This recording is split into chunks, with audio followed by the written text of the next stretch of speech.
I'm Allison from Learning at the Primary Pond. I'm a literacy specialist, and in this video, I'm going to share with you 4 tips for addressing challenging behaviors with students. If you haven't subscribed to my channel yet, make sure to hit the subscribe button and the little bell to be notified every time I post a brand new video about teaching literacy in K2. Now, I love being a teacher, right? I love the relationships that I build with my students. I love the academic content. And some of what comes with the territory of being a primary grades teacher is handling behaviors. Now, that doesn't always feel fun, right? Like sometimes we feel, hey, I want to teach, these behaviors are getting in the way. And I totally understand that. I have been there. I have had some really challenging classes. There are things that we can do, though, to support our students and also help ourselves stay sane. And that's exactly what I'm going to share with you in this video. So I'm curious, though, before I dive in, have you ever struggled with a student's behavior, maybe a couple of students' behavior to the point where you're just like, I have run out of ideas. I do not know what to do. If you've ever gotten to that point, would you just type ideas in the comments? I feel like it's important for other teachers to see that, if your kids aren't perfect, there's nothing that you're doing wrong, right? These are children. It happens to all of us, right? Helping students manage their own emotions and their behaviors is just part of the territory of being a teacher. So please type the word ideas in the comments if you can relate to running out of ideas and just not knowing what to do with some of these kiddos. Okay, so my first strategy is to say things to students like redirections in a positive and specific way. When I say positive, I don't mean totally ignore the misbehavior or, never tell them no. That's not what I mean. But let me give you an example. So let's say that a kiddo is, during writing time, they're off task, they're talking, maybe they're going around the classroom to chat with their friends, and they need to be in their seat working. So we might be tempted to focus on the stuff that we don't want to see. We might be tempted to say something like, stop talking and don't get out of your seat again, right? Because in the moment, that's what we want them to stop.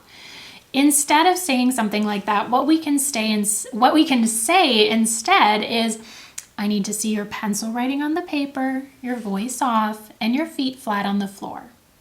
So if you noticed, I said, in a positive way, meaning this is what I need to see, not this is what I don't want to see, this is what I need to see. And then you can also hear how my voice is kind of calming. I feel like using a calm voice like that, speaking a little bit slowly, is really important, especially in the primary grades, because sometimes kids just need that let's bring things down a notch. So that tone of voice and saying things in that positive way can be really powerful. Okay, so strategy number 2 is to create attainable specific goals for a student. And this is mostly applicable to when you have a student who's maybe they're really struggling to stay on task during centers. Things just really aren't going well. So you need to work with them one-on-one to work them up to a point where they are exhibiting the behavior that you want, or at least exhibiting more of the behavior that you want. So when we're thinking about setting goals, I want to give you an example of running a marathon, right? That would be a goal for me that right now I can't get there, right? I like to run, but I run pretty short distances and I'm not able to run a marathon. So if my trainer, I don't even have a trainer, but if I had a trainer and they were to say to me, hey, okay, I want you to run a marathon on Saturday, I'd be like, are you kidding me? That's impossible, right? This is really similar to if we were to take a student who maybe is off task 95% of the time during literacy centers and say to them, you know what, you need to be on task the whole time, you need to be focused, working for 40 minutes, that feels impossible to them, right? And so in their minds, they may just feel I can't do this. So we need to set smaller, attainable goals and work them toward what we ultimately want them to be able to do. We don't want to say something like, hey, if you have perfect behavior all this week, you can earn this and this. Perfect behavior for a week for some kiddos might just be too much at this point, and that's okay. So what you're going to do is you're going to talk one-on-one with the student. This is not something that would, take place in a whole classroom or typically a small group setting. You'd really want to work privately with them. And you might want to have some sort of like little behavior chart where you do a visual or just at least write down what their goal is. Now, let's say during center time, they're off task like 100% of the time. Well, maybe you set a goal of like they sit and work for 5 minutes or 10 minutes. And then you say, okay, if you're going to work independently, quietly for 10 minutes, then, our teaching assistant will take you out for like an extra 5 minutes of recess or an extra break. So you're giving them some kind of reward and you're setting an attainable goal that's not like too much, right? Because at this point, 30 to 40 minutes of on-task behavior would probably just be too much for them, right? And it might not set them up for success. Now, let's say that the student doesn't attain this goal. Maybe you set it really low even and you're like, 5 minutes, right? And they didn't do it, okay? It doesn't mean that you give up. It doesn't mean that you did anything wrong. It just means that the child needs to practice more, right? They need more opportunities to show you that they can do it.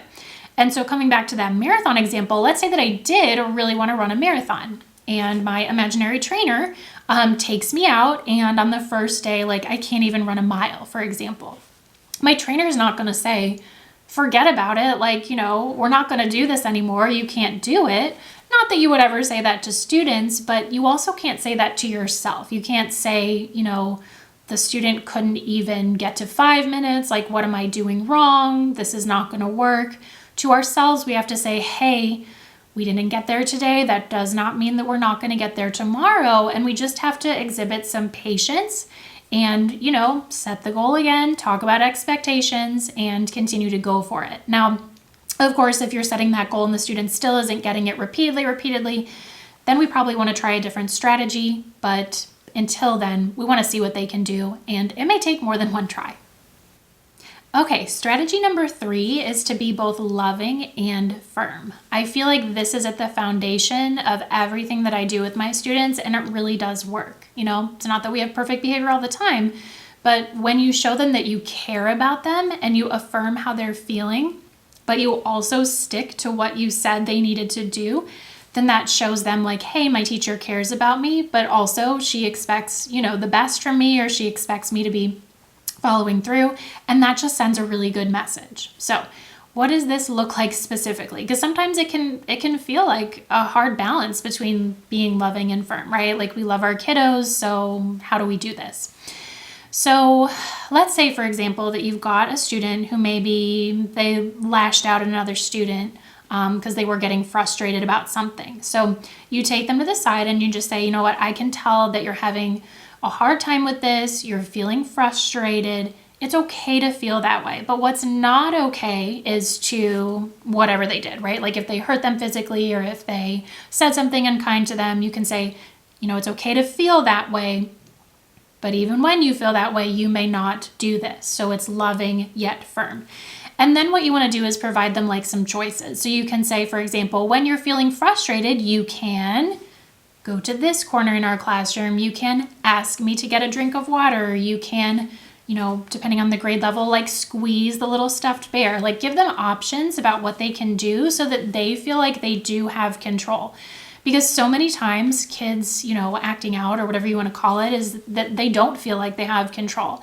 And so when you say, hey, you can feel like that, that is okay. I see you. I hear you. You can't do this. Here's what you can do instead.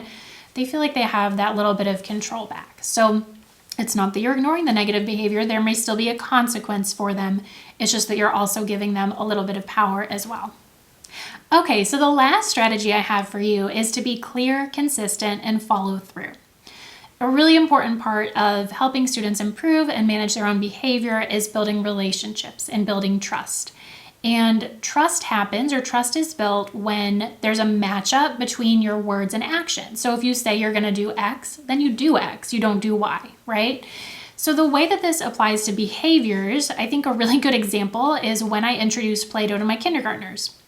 The first couple of times we're using Play-Doh, I want to make sure that they know exactly how they can use Play-Doh and how they can't use Play-Doh, right? We're not putting it in our mouths or throwing it on the floor or whatever, mixing colors, whatever you don't want them doing, right? So lay that out for them very clearly and tell them, hey, if you're doing this, I'm going to give you a warning, but if you do it again, then I'm taking the Play-Doh away. Or maybe the first time you're taking the Play-Doh away. Whatever consequence you want to apply, just make it clear to them. when this happens, because inevitably it will, do exactly what you said you were going to do.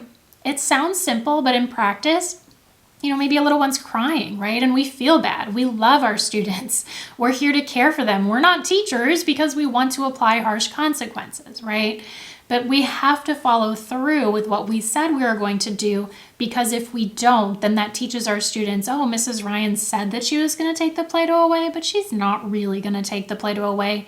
And so then, of course, they're not going to follow directions with the Play-Doh because they know that I'm not going to apply the consequence that I said I was going to. This is also true that we have to be consistent across students. So, even if we've got one little kiddo who maybe, challenges our patience, tries our patience, we have to apply consequences to the kiddo that doesn't try our patience in the same way. So we have to be consistent across students. And again, we can be loving and firm, right? We can say, you're having a hard time with this. I'm taking the Play-Doh away. We'll try again tomorrow. If they're upset, I see that you're upset.